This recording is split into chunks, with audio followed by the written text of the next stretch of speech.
Hello दोस्तों, मैं हूं प्रांजल। सभी का स्वागत करता हूं कि वेलकम फ्रेश वीडियो के अंदर। तो आज की इस वीडियो में यहाँ पे हम लोग कवर करने वाले हैं technical analysis of crypto currency and साथ ही साथ यहाँ पे बात करेंगे ढेर सारी क्रिप्टो करेंसी की न्यूज़ को लेके। सबसे पहले हम लोग स्टार्ट करते हैं बाय द बिटकॉइन, क्योंकि बिटकॉइन हम सभी के लिए इंपॉर्टेंट है। एंड अगर यहाँ पे बात करें तो अभी भी हम बिटकॉइन के चार्ट पे बेयरिश हैं, जिसमें अगर हम शॉर्ट टर्म की बात करते हैं like a 4 hour time frame, तो 4 आवर में एक्जैक्टली हम लोगों ने जो एक्सपेक्ट किया था कि मार्केट थोड़ा सा पंप कर सकता है, वो चीज़ें हमें देखने को मिली है। करेंटली मार्केट थोड़ा साइडवेज का डंप किया है और अभी के लिए जो सपोर्ट है वो है 15,500, यानी कि मार्केट अगर इसको तोड़ देता है तो मार्केट नीचे की तरफ करेक्शन ले सकता है, जो कि 11,500 तक एक्सपेक्टेड यहाँ पर रहेगा। इसके बीच में भी कुछ लेवल्स हैं जो डेफिनेटली बनेंगे, तो आने वाले दिनों में वो चीज़ें क्लियर हो पाएंगी। बट करंट रेजिस्टेंस 17,600 और करंट सपोर्ट 15,500 पे, तो इसके बीच में जब तक मार्केट है तो ये एक साइडवेज मार्केट रहेगा। ऊपर नीचे जाता है देन उस हिसाब से हमारे जो प्ले आउट चीज़ें हैं वो सारी यहाँ पर होने वाली हैं। तो आप थोड़ा सा इंपॉर्टेंटली इसको देख के चलेगा कि किस तरह ये यहाँ पे वर्क करता है। हालांकि देखिए ज़्यादा चांसेस नीचे के इसलिए हैं क्योंकि तो मेजर जो ट्रेंड है वो भी डाउन है। दूसरा, हम लोगों ने लास्ट टाइम इस वाले डिसेंडिंग ट्रायंगल के बारे में बात करी थी, तो ये वाला डिसेंडिंग ट्रायंगल भी ऑलमोस्ट यही बता रहा है कि प्राइसेस नीचे 9,200 को टेस्ट यहाँ पे कर सकते हैं। अब ज़रूरी नहीं कि सारे प्राइसेस आजकल में ही टेस्ट कर लें, हो सकता है 1 महीना 2 महीना 3 महीना भी लग जाए, और ये टोटली डिपेंड करता है कि मार्केट कितना ज़्यादा साइडवेज में चलता है और कितना ज़्यादा वहाँ से बाहर निकलने वाला है। तो अगर आप इस चीज़ के ऊपर देखना चाह रहे हैं तो ये रेजिस्टेंस पे भी ध्यान रखिए जो 17,600 के आसपास है। प्राइस अगर वहाँ जाता है, कोई भी रिएक्शन देता है, तो हमें एक शॉर्ट के ट्रेड देखने को मिलेंगे। एंड नेक्स्ट मंथ फिर से वापस से वही सारा गेम खेलने वाले हैं, जो सीपीआई डेटा और वो सारा आई थिंक 13-14 के आसपास रिलीज होगा, तो उसके ऊपर भी बात करेंगे कि क्या सिनेरियो हो सकता है। बट अभी क्योंकि मंथ की क्लोजिंग होने वाली है, आज वीकली क्लोजिंग हुई है, तो सबसे पहले वीक क्लोजिंग को भी हम लोग देख लें, क्योंकि वो भी एक इंपॉर्टेंट फैक्टर बिटकॉइन के अंदर प्ले यहाँ पे करती है।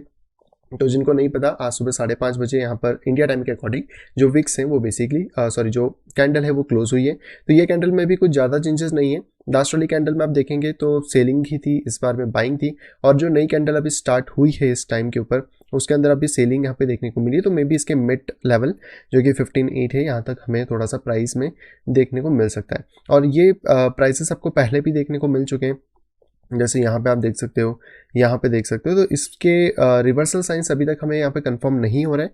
हालांकि देखो बड़ी कैंडल है, तो अगर शॉर्ट टर्म में कोई भी प्राइसेस बाउंस करते हैं तो मैं एक्सपेक्ट करूंगा कि जो प्राइसेस है वो इसके लेवल जो 18,700 का बेस होगा अकॉर्डिंग टू वीकली, यहाँ पे टेस्ट कर सकता है और उसके बाद फिर नीचे गिर सकते हैं। लेकिन ये जो सिनारियो बना है ये हमें अभी भी ध्यान में रखना चाहिए, क्योंकि अगर बुल रन को स्टार्ट होना है तो कम से कम अभी के सिनारियो के हिसाब से 25,400 के ऊपर ही जाना होगा, तभी आपका बुल रन स्टार्ट हो सकता है। नहीं तो स्टिल अभी हम डाउनफॉल की तरफ देखेंगे, कहाँ तक मार्केट गिरेगा। एंड अगर बिटकॉइन गिरता है तो अल्ट्स के ऊपर भी असर पड़ेगा, उसका भी ध्यान आप यहाँ पे रख सकते हैं।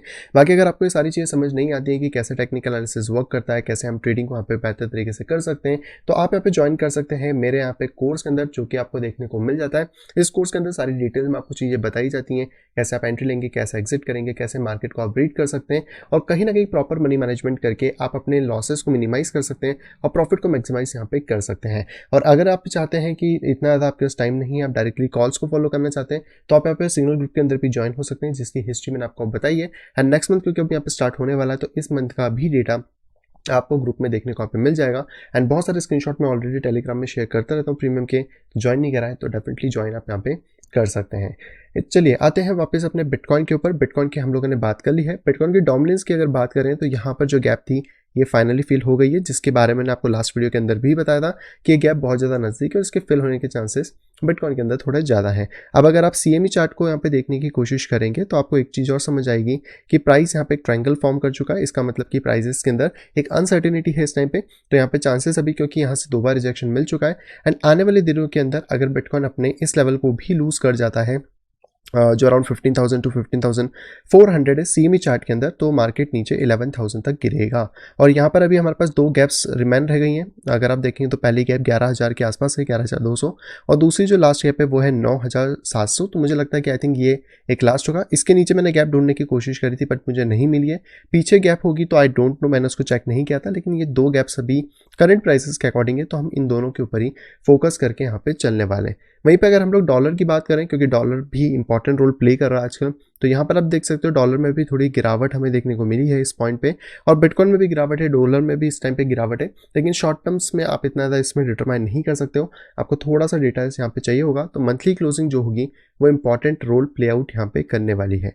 बिटकॉइन की डोमिनेंस की बात करें तो डोमिनेंस में हल्की सी यहाँ पे बढ़त देखने को मिली है। अगर आप इस पॉइंट पे भी देखें तो एक सपोर्ट था 39.7 जिसकी थ्रू यहाँ पे मार्केट ने थोड़ा सा बाउंस किया है, बट आई डोंट थिंक ये बहुत बड़ा बाउंस हो सकता है। थोड़ा बहुत अगर और जाता है तो 44% तक, लेकिन फिर मार्केट नीचे 39.17 को टेस्ट कर सकता है, क्योंकि इसके अकॉर्डिंग तो यही चीज़ें थी कि जिस तरीके से पैटर्न ब्रेकआउट हुआ है एज अ बियरिश, तो मार्केट नीचे की तरफ कहीं ना कहीं ड्रॉप यहाँ पे करेगा।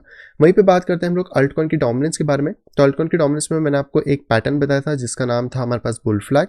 बुल फ्लैग के अगर हम टारगेट की बात करें तो इसके अकॉर्डिंग टारगेट आपके दो हो सकते थे, जो लगभग 11% था, लेकिन जो मार्केट है वो कहीं ना कहीं बीच रास्ते से ही वापस आ गया और ऊपर तक नहीं गया जितना उसको यहाँ पे जाना चाहिए था। तो यहाँ पर आप डायरेक्टली इसका डंप देख सकते हैं। एंड अब ये जो पैटर्न है ये एज अ इनवैलिड यहाँ पे हो चुका है। तो अब आपको बस ये वेट करना है कि मार्केट इस लेवल पे आके क्या सपोर्ट लेता है जो कि 10.7 का है, या फिर जो मार्केट इस तरीके से मोमेंटम ले रहा है ये सीधे ही यहाँ पे ड्रॉप करेगा। तो हमने इसका थोड़ा वेट करना है, और अगर ये ड्रॉप होता है तो अल्ट्स के अंदर आपको और ज़्यादा ब्लीडिंग देखने को मिलेगी, खासतौर पर बिटकॉइन पेयर्स के अंदर।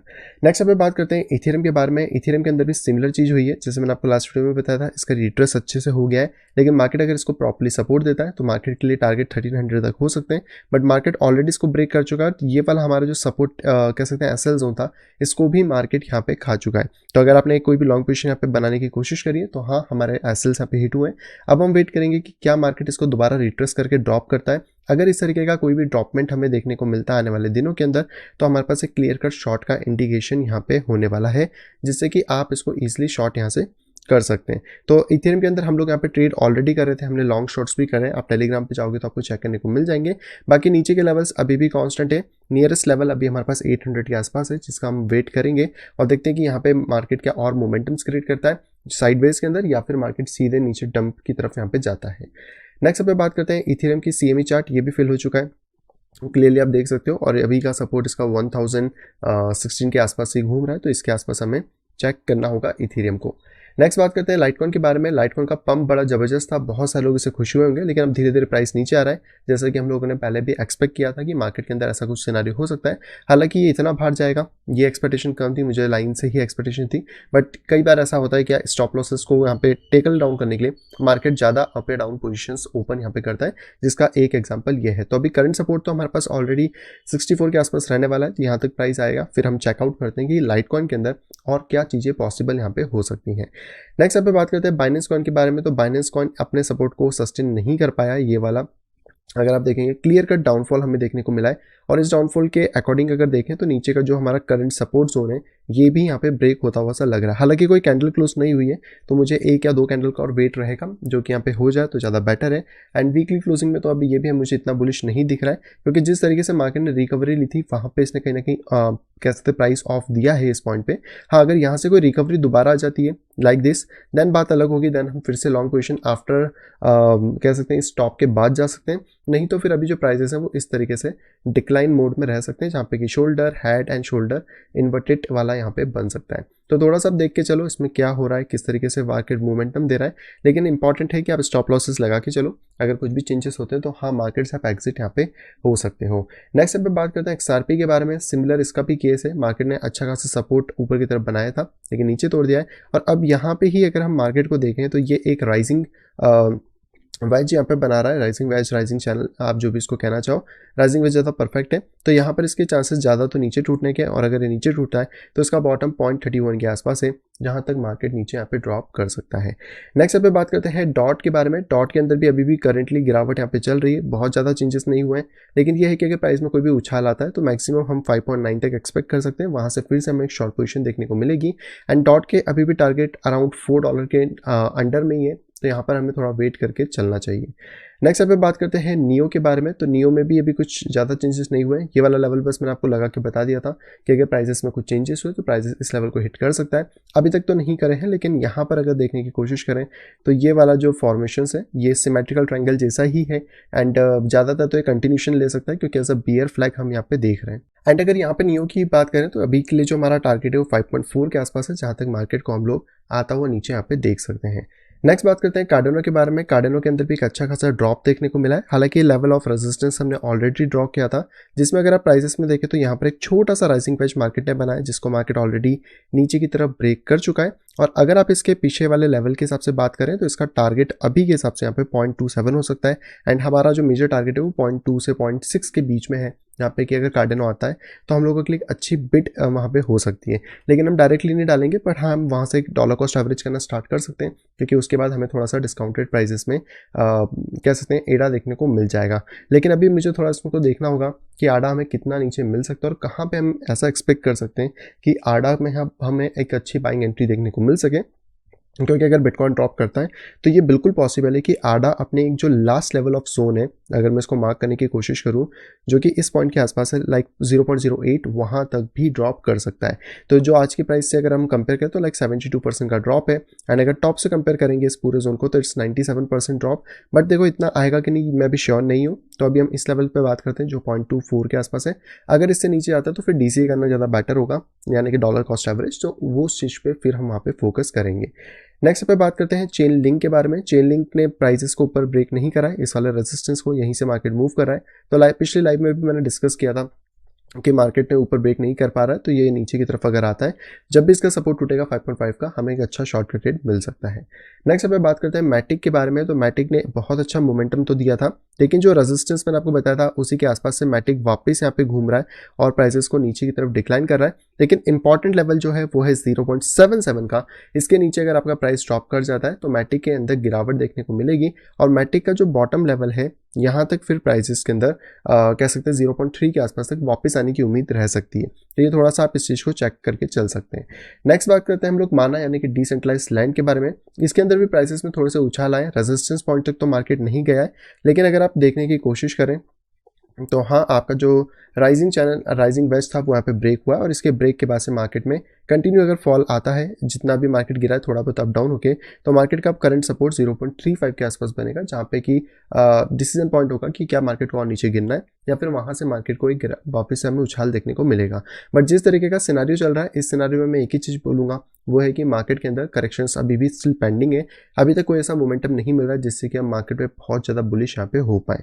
नेक्स्ट हम लोग बात करते हैं हमारे लास्ट कॉइन जो कि है सैंड। सैंड ने थोड़ा सा ट्राई करा है ऊपर जाने का, बट आप इस लाइन को एडजस्ट करोगे तो वो कोई भी आपके लिए हेल्पफुल नहीं होगा। तो इसका मतलब है कि अभी भी इस पैटर्न के अंदर ये फंसा है, एंड इसका जो बॉटम अभी है वो 0.49 के आसपास आ सकता है, जो प्राइसेस में हमें देखने को मिल रहा है अकॉर्डिंग टू दिस पैटर्न। अभी पैटर्न ऊपर ब्रेक होता है नीचे होता है वो थोड़ा हमें देखना पड़ेगा, और उसके अकॉर्डिंग ही हम यहाँ पे जज कर पाएंगे कि मार्केट यहाँ पे किधर जाने की कोशिश यहाँ पे करने वाला है। तो ये थे दोस्तों सारे के सारे मोटे मोटे हिसाब about the market situation. And अगर टोटल मार्केट की भी बात करें तो यहाँ पे आप देख सकते हो डंप करा, डंप के बाद वापस पंप, और वापस से मार्केट डंप करने की कोशिश कर रहा है। तो अनसर्टेनिटी है थोड़ी सी मार्केट में, मे भी शायद अगले महीने के स्टार्टिंग वीक से लेके ये चीज़ें क्लियर थोड़ी यहाँ पे हो जाए। अगर अल्टकॉइन की वहीं पे बात करें तो अल्टकॉइन के अंदर भी लगभग आपको सिमिलर सिनारियो देखने को मिल रहा है, जैसा आपको BNB टोकन में मिला, इथेरियम में मिला, और वही सिनारियो इसको ड्रॉप कर रहा है। तो आने वाले दिनों में अगर $431 बिलियन लूज करता है अल्टकॉइन का मार्केट, तो मार्केट फिर नीचे 230 से लेकर 200 बिलियन की रेंजेस में यहाँ पे जा सकता है, और वो रेंजेस इसके लिए एक नीचे आपको देखने को यहाँ पे मिल जाएंगी। तो ये तो दोस्तों सारे के सारे टोकन जिसके बारे में हमने बात करी है। अब आते हैं अपनी न्यूज़ के ऊपर। आज की सबसे पहले न्यूज़ की अगर बात करें तो ये निकल के आ रही है डॉगी कॉइन की तरफ से, और डॉगी कॉइन के अंदर आपको एक जंप देखने को मिला है, क्योंकि एलोन मस्क ने कहीं ना कहीं ट्विटर के 2.0 के प्लान्स यहाँ पे शेयर करें। हालांकि ये चीज़ बता दूं कि यहाँ पे क्लियरली डॉगी कॉइन के बारे में कोई भी बात नहीं हुई है, सिर्फ ट्विटर 2.0 पे गए हैं, और इसी के हाइप के अंदर बहुत सारे लोगों ने एज्यूम किया है कि हो सकता है कि एलोन मस्क क्योंकि ट्विटर के फैन है तो आगे ना पीछे जाकर ट्विटर में डॉगी कॉइन का जो डॉगी कॉइन के फैन है तो डॉगी कॉइन का इंटीग्रेशन यहाँ पे कर दें। तो ये सारी चीज़ें अब हालांकि 2.0 में इन्होंने बस ये बताया कि एवरीथिंग ऐप, तो मुझे लग रहा है payment system, credit card, debit card, ये सारी चीज़ें इसके अंदर लेकर आ जाएंगे, और कहीं ना कहीं इसके यूजर्स भी बढ़ रहे हैं, तो एक अच्छा खासा इनको एक सपोर्ट यहाँ पे मिल सकता है as a social media app. और अगर आपको नहीं पता तो हमारा खुद का भी सोशल मीडिया ऐप है ट्राईकॉइन, आप चाहें तो डेफिनेटली ट्राई कर सकते हैं। वीडियो के नीचे लिंक्स आपको देखने को मिल जाएंगी। इसी के तौर पे बात करें डॉगी कॉइन के बारे में, तो डॉगी कॉइन का भी हम लोग एनालिसिस देख लेते हैं कि डॉगी कॉइन हमें क्या बता रहा है। तो लास्ट वीडियो में भी मैंने आपको अपडेट किया था कि डॉगी कॉइन में जंप बहुत अच्छा आया है। इसके अंदर शॉर्ट टर्म में हो सकता है हमें थोड़े से जंप्स देखने को मिल जाए, क्योंकि मार्केट अभी सपोर्ट लेवल के ऊपर ही घूम रहा है। ये सपोर्ट लेवल के नीचे आता है, यानी कि स्टॉप लॉस है 0.086 के नीचे, तो हमें रुकना नहीं है, फिर कोई भी सेंस नहीं बनेगा। इसके ऊपर रहता है तो चांसेस रहेंगे कि मार्केट 0.15 से 0.16 को रीटेस्ट यहाँ पे कर ले। तो थोड़ा सा ध्यान रखना, ये अभी तो मार्केट ने पंप ले लिया है, लेकिन अगर बिटकॉइन के अंदर कोई गिरावट होती है या कुछ भी होता है वीकेंड के बाद में या वीकेंड तक या मंथ एंड की क्लोजिंग पे, तो हाँ डॉगी कॉइन पे भी उसका असर उतना ही यहाँ पे पड़ सकता है। अगली दोस्तों पे खबर आ रही है इंटरनेशनल, हम कह सकते हैं रशिया की तरफ से, जहाँ पे कि पुतिन ने ये बोला है कि हमें blockchain based international payment system चाहिए ताकि जो मोनोपोली है ग्लोबल फाइनेंस सिस्टम की वो यहाँ पे खत्म की जा सके। हालांकि हम सभी को पता है ग्लोबल का मतलब है यूएस है, यहाँ पे डॉलर्स और ये सारी मोनोपोली चल रही है और ये अब रशिया खुद कहना चाह रहे हैं क्योंकि इनकी भी वाट यहाँ पे लग चुकी है। वॉर तो इन्होंने स्टार्ट कर लिया था लेकिन उसके बाद बहुत सारी चीज़ें इनको डिफिकल्ट हुई और अब ट्रेड वॉर्स इन सारी चीज़ों में कहीं ना कहीं का सेटलमेंट डॉलर्स में नहीं किया जा सकता, तो यहाँ पर ये चीज़ें चाहिए और ये चीज़ें ऑलरेडी बिटकॉइन दे चुका है, तो चाहे तो ये यूज़ कर सकते हैं, चाहे तो अपना खुद का बना लें। CBDC तो ऑन द वे यहाँ पे है ही है। अगली दोस्तों खबर आ रही है एलमेंडा रिसर्च की तरफ से, हाँ वही जो कि बैंकरप्सी पे फाइल कर चुकी है FTX के साथ में। तो यहाँ पर इन्होंने $204 मिलियन पहले ही विड्रॉल कर लिए थे FTX USA से अपनी जो बैंक कह सकते जो बैंक करप्सी है उसको फाइल करने से पहले, और यहाँ पे अक्रम इंटेलिजेंस ने इस चीज़ का यहाँ पे खुलासा किया है। तो यहाँ पे आप देख सकते हो कि जो अल्मेंडा रिसर्च है वो 204 मिलियन, FTX एक्सप्लोर करके जो अकाउंट है इसको मैंने पहले बताया था 49 मिलियन, ऐसे करके बहुत सारे अकाउंट्स हैं जिन्होंने यहाँ पर विड्रॉल करे थे और ये सारे नवंबर 6 की डेट है और नवंबर 7 को आई थिंक इन्होंने फाइल करा था कि उसके बाद ही मतलब ऑलमोस्ट क्या होगा कि यहाँ पर जो बैंक करप्सी है चैप्टर 11 के अंदर। तो अल्मेंडा रिसर्च ने भी बहुत सारा पैसा तो खींचा है और हालांकि अभी बहामास के अंदर बेसिकली शायद बोल रहे हैं कि जो क्या नाम है इसका CEO है FTX का वो है, अब पता नहीं कितना सच है कितना झूठ है, क्या चीज़ें चल रही हैं अब तो देखो थोड़े टाइम में पता पड़ेंगे। लेकिन अगर आप सोचो कि FTX रिवाइव करेगा वापस आएगा तो मुझे नहीं लगता हम लोगों के पैसे अब वहाँ पे वापस आने वाले हैं।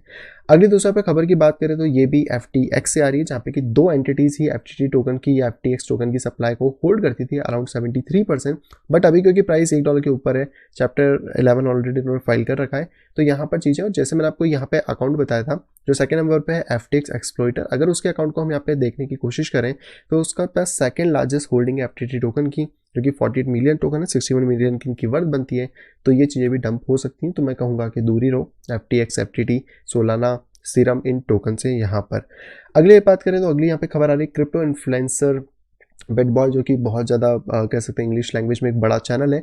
बेसिकली वो यहाँ पे पहुँच गए बहामास और इनका कहना है कि अब क्वेश्चन हम पूछेंगे सैम से जो कि FTX के CEO यहाँ पर है। तो ये वीकेंड में मतलब जो यूट्यूबर है बस वो फ्लाई डाउन करने वाले हैं और जाने वाले हैं। अब यार मिलेगा कि नहीं ये भी एक बड़ी बात है, देख लेते हैं जो भी चीज़ें, बट हो सकता है ये सिर्फ हाइप बनाने की कोशिश की जा रही है क्योंकि हॉट टॉपिक्स के ऊपर चीज़ें बनाना हम जैसे यूट्यूबर का काम है, तो हाँ ये चीज़ें यहाँ पे बन रही हैं। अगली दूसरा पे खबर आ रही है क्रिप्टो एक्सचेंज बाइनेंस की तरफ से जो कि डिलिस्ट करा हूँ सारे पेयर को जो कि सीरम के साथ में यहाँ पे कनेक्टेड है। जैसे कि आप देखेंगे serum BNB, serum BTC, serum USDT। तो हाँ अगर आपका पैसा सीरम के अंदर है तो आप शिफ्ट कर लो या कुछ भी कर लो, वो ज़्यादा बेटर रहेगा बिकॉज आई डोंट थिंक कि इतने बड़े मेजर इवेंट के बाद सीरम सोलाना FTT FTX के अंदर बहुत कुछ ज़्यादा चेंजेस देखने को मिलेंगे। बाई चांस हो जाए होप द बेस्ट, लेकिन अभी तो फिलहाल में कोई भी चीज़ें ऐसी देखने को नहीं मिल रही हैं। तो सीरम जो है वो बेसिकली डेक्स था सोलाना के ऊपर और अभी तो सबकी वाट लगी हुई है, बाइनेंस भी डिलिस्ट कर रहा है, तो थोड़ा सा कॉशियस हो जाओ, आप लोगों का ही फायदा रहेगा। अब इतना तो नुकसान हो गया जो बाइनेंस करवा देगा डिलिस्टिंग से, उससे एटलीस्ट बच लो। अगली दोस्तों खबर आ रही है इथेरियम की तरफ से। इथेरियम की जो एक वेल है वो 73,000 जो इथेरियम है वो बेसिकली बाइनेंस के ऊपर शिफ्ट कर चुकी है और यहाँ पर अब हो सकता है हमें एक बड़ा सेल ऑफ मार्केट में देखने को मिले जिसकी वैल्यू 85.67 मिलियन के आसपास है। तो अगर ये होता है तो हमें एक अच्छा खासा ड्रॉप $1,000 के नीचे तक देखने को मिल सकता है। थोड़ा सा ध्यान रखना सेलिंग प्रेशर यहाँ पे जनरेट होता है, तो क्योंकि बड़ा अमाउंट मूव हुआ है तो कहीं ना कहीं सेलिंग प्रेशर हो सकता है हमें देखने को मार्केट पे मिल जाए। आज की दोस्तों आखिरी खबर आ रही है कार्डेनो की तरफ से। कार्डेनो बेसिकली पिछले 24 घंटे के अंदर $6 बिलियन का सेटलमेंट इसने किया है। अगर हम लोग इस वाले चार्ट के हिसाब से देखने की कोशिश करें तो यहाँ पर जो सेटलमेंट्स की बात आती है तो कार्डेनो अभी 6 बिलियन के आसपास चल रहा है, बिटकॉइन यहाँ पे 4.7 बिलियन कर रहा है और इथेरियम यहाँ पे कहीं ना कहीं 1.84 बिलियन के आसपास कर रहा है, लाइटकॉइन 401 मिलियन, डॉगीकॉइन 212 मिलियन। तो एक अच्छा खासा वॉल्यूम है जो कार्डेनो यहाँ पे कर रहा है। और इवन दैट अगर हम बात करें तो बहुत सारे प्रोजेक्ट है ना एक्टिवली वर्क कर रहे हैं अपनी डेवलपमेंट्स के ऊपर। तो देखो बियर मार्केट में ही पता पड़ता है कौन काम कर रहा है कौन नहीं। तो पोल्काडॉट नंबर 1 पे जो सबसे ज़्यादा डेवलपमेंट कर रहा है कुसामा है, कार्डेनो है, स्टेटस है, ICP भी है, सोचो ICP भी काम कर रहा है, इथेरियम है, कॉस्मोस है, नेवर है, एंड नॉट है और डिसेंट्रलाइज है। बहुत सारे प्रोजेक्ट्स हैं, आप इनमें से भी छाट सकते हो अगर आपको कुछ चाहिए, क्योंकि देखो जितनी ज़्यादा एक्टिविटी रहेगी ना डेवलपमेंट वाइज उतना ही कुछ ना कुछ वो लोग काम कर रहे हैं, तो आगे ना पीछे प्रोडक्ट्स आ सकते हैं और बड़े प्रोजेक्ट सब नाम बन चुके हैं। बट हाँ यार कार्डेनो का ये देख के अच्छा लगा। हालांकि प्राइस पे से इतना फर्क नहीं पड़ेगा, प्राइसेस अपने अकॉर्डिंग चलेंगे अपनी साइकिल के अकॉर्डिंग, लेकिन ये अच्छी चीज़ है कि ये सेटलमेंट कर पा रहा है, यानी कि इन फ्यूचर इसमें कुछ ना कुछ बड़ी चीजें होने की पॉसिबिलिटी बिल्कुल बनती है। आई होप दोस्तों वीडियो सभी को पे पसंद होगी। दोस्तों अगर वीडियो को पसंद तो प्लीज वीडियो को लाइक करेगा। अगर अभी तक आपने चैनल पर फैमिली या फ्रेंड के साथ शेयर नहीं करा है तो तुरंत जाए शेयर करें, ताकि वो लोग भी क्रिप्टो मार्केट से अपडेटेड रह सके। और अगर आप आए फर्स्ट टाइम इस चैनल के ऊपर तो तुरंत जाइए चैनल को करिए सब्सक्राइब, साइड में दिए गए नोटिफिकेशन बेल को दबा के क्लिक करें ऑल के ऊपर, ताकि मेरे आने वाली सभी वीडियो की इन्फॉर्मेशन प्रॉपर टाइम पे आप पा सके। तो मैं मिलता आपसे कुछ इंटरेस्टिंग वीडियो के साथ, तब तक have a great day and bye bye.